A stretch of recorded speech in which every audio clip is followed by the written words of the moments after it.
Kukuha tayo ng ano dito sa Service Canada. Ha? Nandito tayo sa Korean. Lunchtime lang sila, Sims Lunchbox. Dito sa Prince George. Gusto mo to? Di ba? Malaki yung bowl nila. Yan yung guide pala, no, na nung nag-citizenship yung anak ni Esme, humingi kami ng digital copy ano sa email, pero hindi mismo sa email nila pala isisend pala nila sa dun sa IRCC account na kinrate, dun nila i-download. So hintay kami ng hintay, not knowing na nandun pala.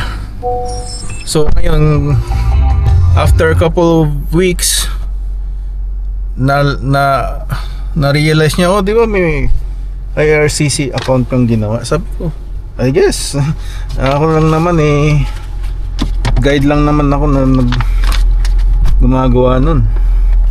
So, dinownload niya, andun na pala. So, na-delay tuloy yung mga booking namin.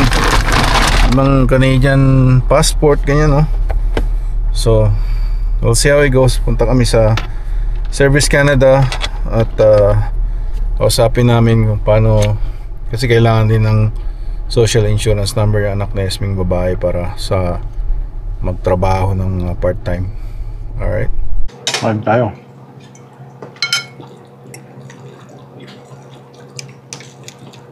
Bibimbap. Nasaan yung itlog? Ayan, doon na.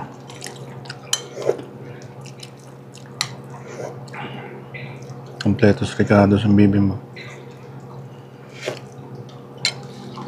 Hello, ayan, magandang umaga sa inyo. Nandito na naman tayo sa ating panibagong vlog sa buhay sa Canada, dito sa North BC. Musta kayo dyan? Masamang balita sa US, yung si Charlie Kirk. Nakikita ko yun sa YouTube yung nakikipag-debate siya sa mga estudyante, usually mga millennials, mga Gen Z, ang kanyang mga influencer siya. Political assassination daw ang ginawa sa kanya. Nabaril siya habang siya ay nagsasalita sa Utah University from another building. Nabaril siya, tinamaan siya sa neck, and then yun, bumulagta siya. Hindi na nakabangon, na ubusan ng dugo siguro. So I saw the video, marami kasing nagvi-video nun, tapos nagtakbuhan yung mga tao. Naka sa Facebook, naka-cover pa, you have to uncover it.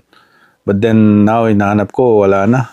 Hindi ko na makita. So, totally nabanata yung political assassination kay Charlie Kirk. So, ayan, dito sa Canada, yung side ng conservative, no, si Pierre Poilievre, pinag-iingat na dahil sa mga ganun klase. Yun yung mga, before that political assassination, merong Ukrainian refugee sa Charlotte, North Carolina, na in-stab sa railway.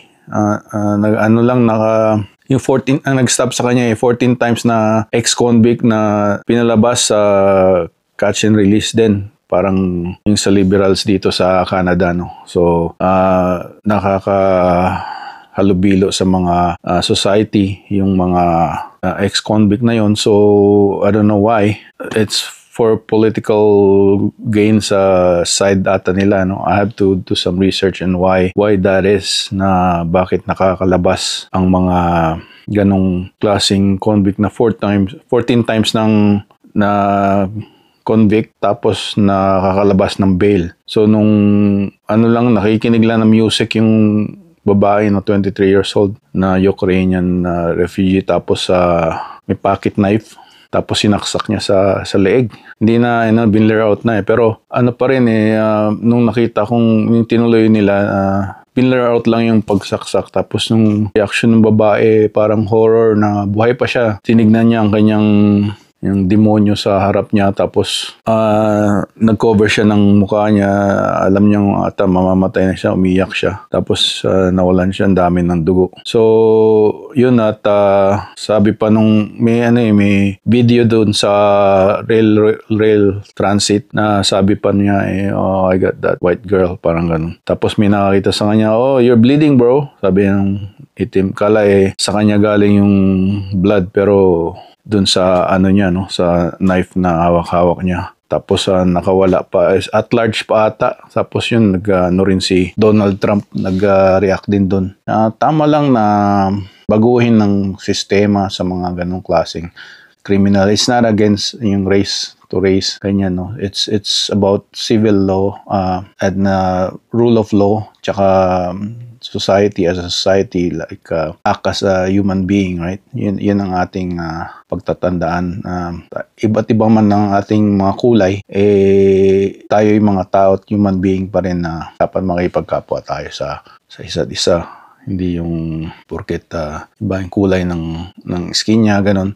Hindi ganun ng na kaya nga nasa tayo nasa melting pot o kaya sa multicultural society para doon sa mga bagay na yun na makipag-exchange tayo ng ating mga ideas saka mga ating mga talents para sa ikaunlad ng isang bansa, Canada or mapa-US man yan, saan ka man. Ang pundasyon ng iyong exist dito ay mag-benefit ang bawat isa't isa at mag-contribute ka society, right, and to yourself too and your family. Yan ang ating pagkatatandaan. So, yun. Uy, galing Siargao. Best pasalubong. Pea fruity. Wow. Gawa pang sa Siargao Island, Philippines. Sa Blissful Bites, Malinaw, General Santos, Siargao Island. Contact us. Ay yung number, 09761 mabasa 8541 ba? Ayos. Tikman natin. Hello, kumusta na? Yan, so may Sabado ngayon, no? We're waiting for Jericho para maglinis siya dito sa bayaran natin siya sa manggagamos, yung sinasabi pa niya. So, yung nangyayari ngayon sa Amerika, yun, nabaril si Charles Kirk ng, sabi nila, lone gunman. But, we'll see. Yung mga rhetoric ng mga radical left, mga Democrats, is yun yung naging mitya, sabi nila Trump. But, kaya divided ang ngayon, ang US. Pati, siyempre, apektado din ng Canada. Kasi ang conservatives dito parang Republican sa US . Tapos ang liberal is parang Democrats sa US. So, apektado ang Canada. Yung mga si Pierre Poilievre is under protection din dahil pag nagsasalita rin siya, wala siyang security ngayon.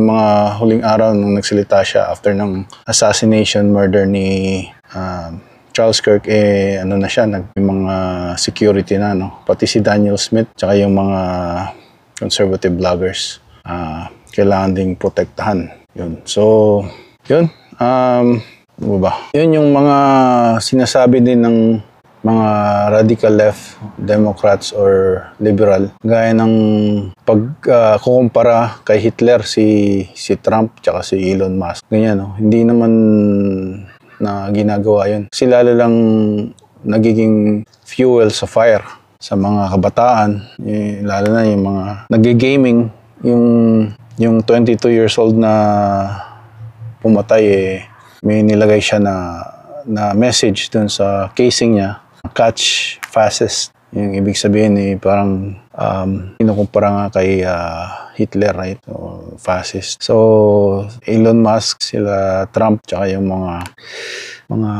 Republicans, mga right, nasa far right, hindi naman sinisisi, but they're just comparing it. I don't know, wala ka namang makikita na yung mga vlogger na Republicans o conservatives dito na nagsasabi na nagse-celebrate na kung may napatay o na tungkol sa the other side, yung far right nga, far left pala, tama ba? Yeah, far left, radical left, yung wala namang nagse-celebrate. Pero dito sa pagka-murder ni Charles Kirk, may mga lumalabas sa online na nag-celebrate pa yung mga tao. He's a good Christian, right? And he loves his family. So why would you do that? I mean, what happened to humanity, right? So wala man lang empathy o remorse sa nangyari, right? And bagkus nag-celebrate pa. At yun yung mga nawalan ng trabaho. Kasi sinabit sa mga lalo na yung nasa Victoria, yung pa naman siya, counselor, social worker. Tapos nag-celebrate siya na yung pagkamatay ni Charles Kirk. So I've been seeing him sa mga YouTube shorts, yung nagpakita pa nga ng private part yung babae sa kanya. O ewan ko kung sinadya yun para lang ma-convince siya, right? But I don't know kung sinadya ng babae yan. Blonde yung babae, matangkad.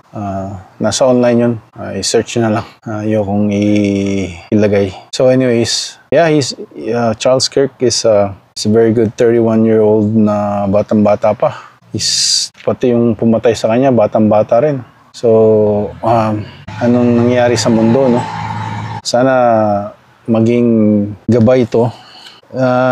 Ganun din naman nangyayari sa past, sa history, but it's just getting pabata ng pabata. 22 years old yung pumatay.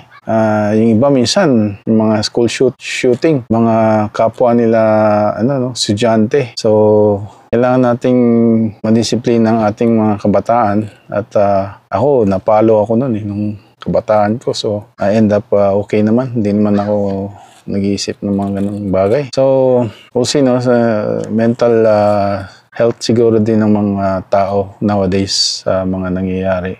Mahal ang bilihin, madaming naghihikaos, nasa modern slavery tayo ng pagtatrabaho.